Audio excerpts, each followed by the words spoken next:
Hello, and welcome to Songs for the Struggling Artist, the blogcast. This is episode 317. My name is Emily Rainbow Davis, and welcome to the blogcast. Today's blog is one of a series that are about my experience of being on jury duty. I'm not sure where we are in terms of the podcasts of these, but there is one more to be published, I guess we call it, on the internet. It's not really publishing, but we call it that anyway. But anyway, there's one more coming in that realm. And after that, it'll finally be over. I've been, alternating. So basically, there's one jury post followed by a different one, and then the jury post, and then another thing. I am still away from my setup. In fact, my setup kind of is no more. So it's going to be a little while before things sound probably normal. So thanks for hanging in there. I'm trying this time to actually hold the mic, which I never do in recording because it can be loud. But for some reason, this particular mic is not playing nicely with GarageBand today. So this is the only way to get waveforms that are reasonable. So anyway, I feel like I'm about to do a concert. Like when I hold a mic, I feel like I'm about to sing. And I feel like I'm about to sing in a very particular way. Like I'm about to do a cabaret song or maybe some karaoke. I don't, when I used to do gigs, like with a band or even solo, I'm usually playing guitar. So the mic is on a stand. But I've been in shows in the past where I held the mic. So it's not unfamiliar. It just makes me feel like there should be a pianist behind me. And we're about to begin a song. And this is some patter before we begin. I wish that were about to happen. That'd be super fun. Oh my God, I haven't performed in a million years. So yeah, I would be super up for it. But that's not actually what's happening right now. Right now, I'm sitting on a couch facing a wall so as to not have the sound bounce around the room and holding a microphone looking at a wall. So, woo! Not quite like being in front of an audience. But you, my lovely people, are my audience, and I am, in fact, in front of you, just in a different way. And I will sing you a song at the end of this podcast. So it's not so far away. Anyway, today's blog is called The Theater of the Court, and it's a little bit of a look at the theatrical experience of being on the jury. And I'm going to read it to you. Here it is, The Theater of the Court. In one of the videos they play for jurors, the narrator explains the court as being a lot like theater. He explained the roles and the conflict, the set and the setting. I was intrigued by this explanation because as a theater maker, I would not assume people understood theater any more than they do a court. If court is a show, though, it is not necessarily a good one. One thing that surprised me in serving on a jury was how willing to bore the audience everyone seemed to be. There were multiple moments where I thought, are they trying to win this case by boring us to death? The first time I thought this was when the plaintiff's lawyer interviewed his hired gun medical witness and had him slowly answer medical questions and read medical records for over an hour. Both of them speaking incredibly slowly with very little inflection. The second time I thought this was when the defense read the plaintiff's deposition interview into the record. It went something like this. Question: where did you live then? Answer: I don't remember. Question: you don't remember? Answer: I don't remember. It was the world's driest dialogue read dryly by one dry lawyer. And he read question and answer each time, too. I'm a professional actor, and I feel like I could inject some zest in almost anything, but I would shake in my boots if I was challenged to read this dialogue. The third time I felt this way was during the plaintiff's lawyer's closing statements, wherein he pulled out a stack of medical records, chose the one from the top, flipped to the back, slowly found the doctor's name, and then read it, followed by their description of the patient's complaint. It was the same phrase over and over, the same procedure over and over, one stack of papers after another for maybe 15 minutes. The reading I could handle. It was the minutes of searching for the page and then slowly pulling out the next one. My God. If it was a show, I'd have left it. The last time I felt this way was during the judge's charge to the jury. We were warned by the officer that it generally took 50 minutes for him to read this thing. So we were prepared, but wow! The judge did his best to zhuzh it up, but the material is long and dull. And I cannot imagine an actor who could make it work. Maybe Mr. T.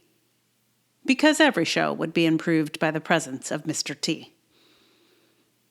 But, of course, all these exceptionally dull and tedious hours are not for theatrical purposes. No theater maker would dare bore their audience like this.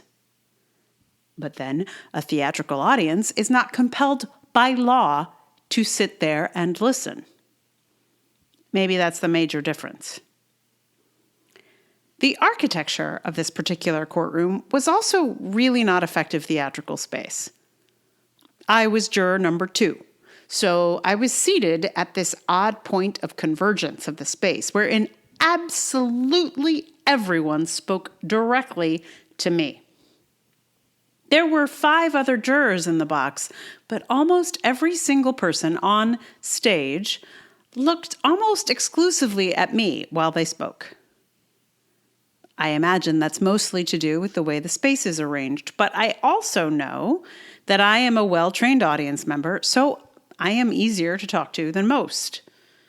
I am easy to read and incapable of cutting off the channel of a performer who needs it. This is why I prefer not to sit in the front row of a show if I can help it. It's a lot of work for me to be that channel. I kept wanting to tell the folks in the courtroom to work the room, not just me. This was not a situation of being at a concert and being convinced that the singer is singing just for me, though I have certainly experienced that phenomenon. At times, the lawyers were directly in front of me, maybe 1.5 feet away, looking directly into my eyes. It was exhausting. If court is a show, it is an incredibly tedious one with dull performances and awkward acting. It's overly long, and you're not even allowed to talk about it until it's all over. Was it traumatic? No. Was it comedic? Briefly, for a moment or two. The way a joke at the DMV is a nice break in the atmosphere. Was it romantic? Can't imagine how.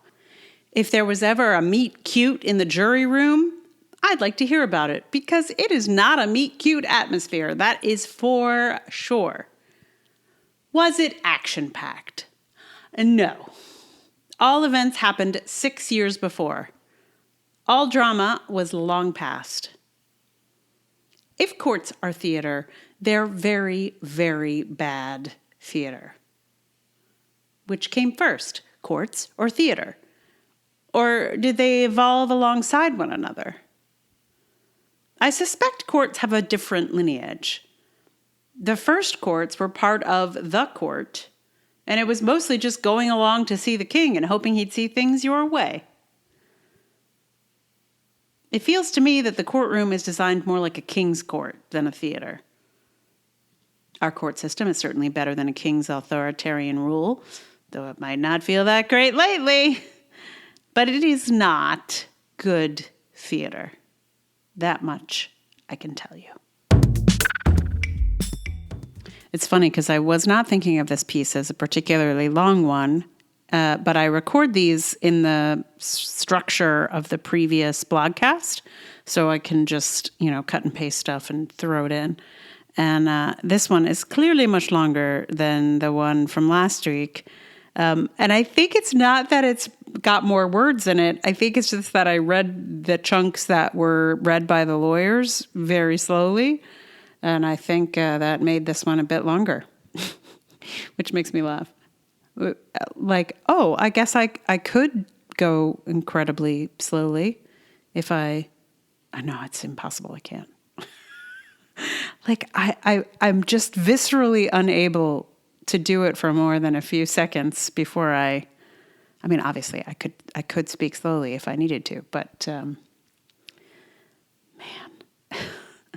those lawyers were they were not so dull, they weren't so dull when they were just talking, like when they were trying to be regular humans, but they slowed way down for the boring stuff.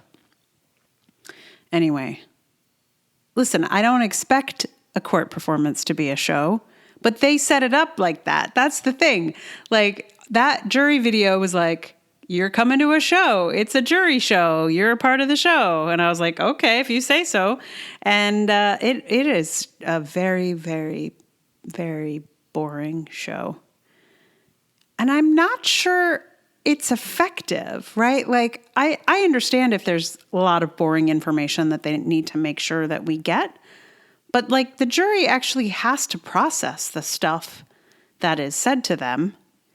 And if they are bored out of their gourds from listening to incredibly tedious and actually not that relevant information, I'm not sure your brain is like, oh, now let me think things through in a logical fashion so I can reach the conclusion that is meant to be reached for justice or whatever.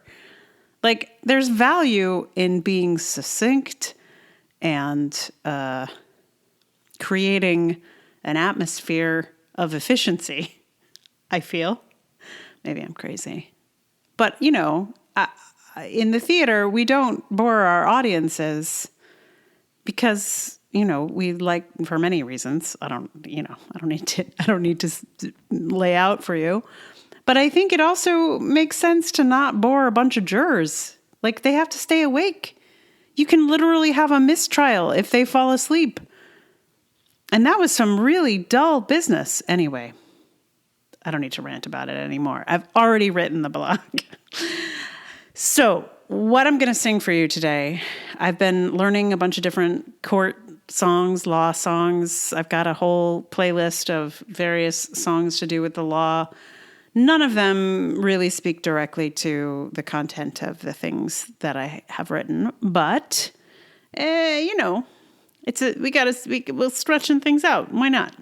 So I'm going to play for you in a moment Jackson Browne's Lawyers in Love. Because you know what? This song is 3.5 minutes, the way I do it. And more happens in those 3.5 minutes than did in the entire week and a half that I was a juror on a court case. So there's something about And Jackson Browne's not even a theater maker. Like, he's a songwriter, but this song has a lot of stuff happens, and it is not boring. I'm going to say that right now. I don't think it could be. Also, and this is a complete side note and has nothing to do with the content of either Quartz or theater or being boring, but the song was written in 1986, or it came out in 1986. Who knows when it was actually written? But it is such an extraordinary time capsule of 1986. Like, it is, like, there's, I don't know how to, the images are all so of that particular moment. And it's also kind of prescient. Like, there's a part where he says, the USSR will be opening soon. And this is 1986. The USSR had not opened and was not opening anytime soon, as far as anybody knew in 1986. But you know who knew? Jackson Browne. I mean, he says it'll be opening soon as a vacation land for lawyers in love. So it's not literally, I think, what he has in mind, but it reads so, I don't know, it's just so interesting to hear it from this angle. I mean, the first time I heard the song, it was 1986. So it sounds a little different now. Anyway, I'm looking forward to playing that for you on ukulele in just a moment. But meanwhile, I want to thank you so much for listening to the blogcast. If you like it, please tell someone about it. Share it, review, like, subscribe, give it stars, in the Apple app. That's a good one. And if you'd like to support it with your dollars, there's patreon.com/Emily R. Davis. There's Ko-fi, there's PayPal. All those links are in the show notes. We are 7 episodes into season 2 of The Dragoning. 3 more to go. So if you want to get on board that train, it's in any podcast app. And if it's not in a podcast app that you're using, please tell me so I can put it there. Same with this one. So here I will give to you now the full of action song by Jackson Browne, Lawyers in Love.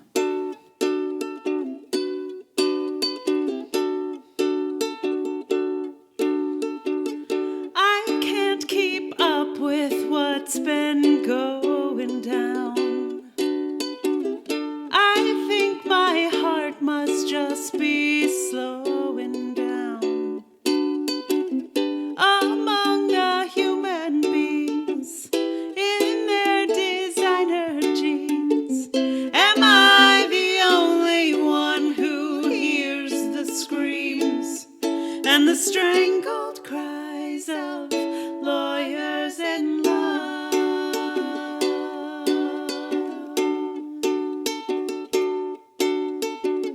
God sends his spaceships to America, the beautiful.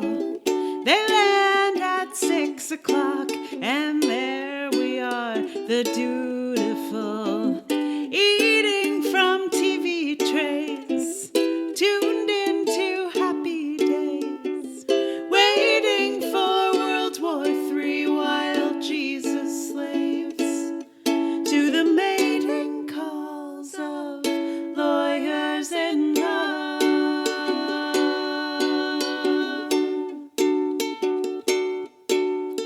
Ooh, sha-la-la, ooh, sha-la-la, ooh, sha-la-la, ooh, sha-la-la, ooh, sha-la-la, ooh, sha-la-la. Last night I watched the news from Washington, the capital. The Russians escaped while we weren't watching them like Russians will. Now we've got all this room. We've even got the moon. And I hear the USSR will be open soon as vacation Questions for Lawyers in Love.